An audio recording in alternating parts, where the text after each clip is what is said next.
Hello friends, welcome back to our channel. இன்னைக்கு காரசாரமான சூப்பரான டேஸ்ட்ல ஒரு பூண்டு சட்னி செய்ய போறோம். இது இட்லி, தோசை, சப்பாத்தி, பணியாரம் எல்லாத்துக்குமே ரொம்பவே சூப்பரா இருக்கும். அந்த டேஸ்டியான பூண்டு சட்னி எப்படி செய்யறதுன்னு பார்க்கலாம் வாங்க.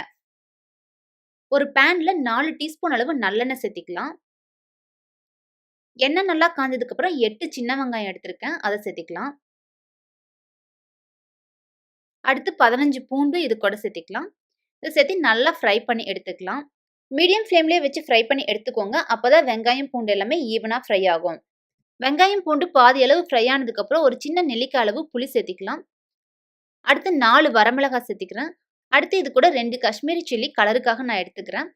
இதில் காரம் அதிகமாக இருக்காது, அதனால நான் 2 மிளகாய் எடுத்திருக்கேன். உங்களுக்கு காஷ்மீரி சில்லி இல்லைன்னா பரவாயில்ல, வரமிளகாய் மட்டுமே எடுத்துக்கலாம். 4லிருந்து 6 மிளகாய் வரைக்கும் நீங்கள் சேர்த்திக்கலாம். உங்கள் காரத்துக்கு தகுந்த மாதிரி சேர்த்திக்கோங்க. இதையும் சேர்த்து நல்லா ஃப்ரை பண்ணி எடுத்துக்கலாம். எல்லாமே இந்த மாதிரி நல்லா ஃப்ரை பண்ணி எடுத்துக்கிட்டோம். இப்போ ஸ்டவ் ஆஃப் பண்ணிட்டு தனியாக எடுத்து வச்சுக்கலாம். இது கொஞ்சம் நேரம் ஆறட்டும். ஃப்ரை பண்ணி வச்ச வெங்காயம் பூண்டெல்லாம் நல்லா ஆறுனதுக்கப்புறம் இந்த மாதிரி ஒரு மிக்ஸி ஜாரில் எடுத்துக்கலாம். தேவையான அளவு சால்ட்டு சேர்த்து தண்ணி சேர்த்தாம நல்லா நைஸாக அரைச்சி எடுத்துக்கலாம். தண்ணி சேர்த்தாம இந்த மாதிரி அரைச்சி எடுத்துக்கிட்டோம். இது கூட கொஞ்சமாக தண்ணி சேர்த்திக்கலாம். 1 ஸ்பூன் அளவு தண்ணி சேர்த்துக்கிட்டாலே போதும். இதை மறுபடியும் நல்லா நைஸாக அரைச்சி எடுத்துட்டு வந்துக்கலாம். இந்த மாதிரி நல்லா நைஸாக அரைச்சி எடுத்துட்டோம். இதுக்கு ஒரு தாளிப்பு கொடுத்துக்கலாம். வெங்காயம் ஃப்ரை பண்ண இல்லையா, அதே பேனை நான் தாளிக்கிறதுக்கும் எடுத்துக்கிட்டேன். அதில் ஏற்கனவே கொஞ்சம் எண்ணெய் இருக்குது. கூடவே 2 டீஸ்பூன் அளவு நல்லெண்ணெய் சேர்த்திக்கலாம். எண்ணெய் எந்த அளவுக்கு சேர்த்துறமோ அந்த அளவுக்கு டேஸ்ட் நல்லாயிருக்கும். எண்ணெய் நல்லா காஞ்சதுக்கப்புறம் 1/4 டீஸ்பூன் அளவு கடுகு சேர்த்திக்கலாம். 1/2 டீஸ்பூன் அளவு உடைச்ச வெள்ளுளுந்து சேர்த்திக்கலாம்.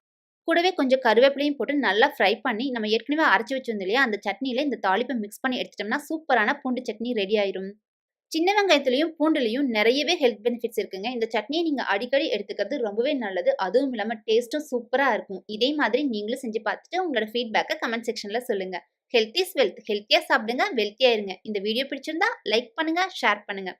நம்ம சேனலை நீங்கள் இன்னும் சப்ஸ்கிரைப் பண்ணலைன்னா சப்ஸ்கிரைப் பண்ணிட்டு மறக்காமல் பக்கத்தில் இருக்க பெல் ஐக்கான் பட்டனை ப்ரெஸ் பண்ணிட்டு அப்படியே ஆளுங்கிற ஆப்ஷனையும் கிளிக் பண்ணி வச்சுக்கோங்க. அடுத்து இதே மாதிரி இன்னொரு இன்ட்ரெஸ்டிங் ரெசிபியோட உங்களை எல்லாம் மீட் பண்ணுறேன். Thank you friends.